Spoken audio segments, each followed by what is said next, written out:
ગીર સોમનાથના કોડીનાર શહેરના વિસ્તારમાં ઠેક ઠેકાણે ખુલી ગયેલ ગેરકાયદેસર ચિકન કટિંગ દુકાનો પર તંત્રે તવાઈ બોલાવી છે। ચિકન કટિંગની દુકાનો પર પાલિકા વહીવટીદાર મામલતદાર દ્વારા પોલીસ બંદોબસ્ત સાથે રાખી ગેરકાયદેસર રીતે આ ચિકન કટિંગ કરતા ઇસમો પર રેડ કરવામાં આવી હતી। તંત્રે ચેકિંગ હાથ ધરતા ચિકન કટિંગ કરતા 9 દુકાનદારોએ ચિકન કટિંગ બંધ કરવાની લેખિત સંમતિ આપી છે।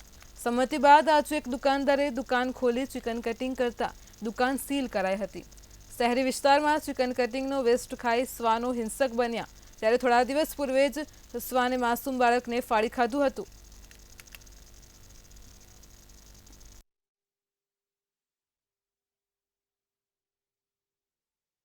એક મજૂર ઇસમના એક બાળકીને કૂતરાએ ફાડી ખાધી હતી અને તે સંદર્ભે નગરપાલિકાના સેનિટરી ઇન્સ્પેક્ટર આરએફઓ સાહેબ અને પોલીસ તંત્ર એ અમને પંચરોચાંપણ કર્યું હતું। એમાં એવું જણાવવામાં આવ્યું હતું કે નજીકમાં જે ચિકન શોપ છે એનું જે મટીરિયલ વેસ્ટ આવે છે જેના કારણે કૂતરા તેમજ દીપડાઓ પણ ગંધથી આવી જતા હોય છે, તો જેના કારણે અમે નજીકની જે ચિકન શોપ છે એને બંધ કરાવી હતી।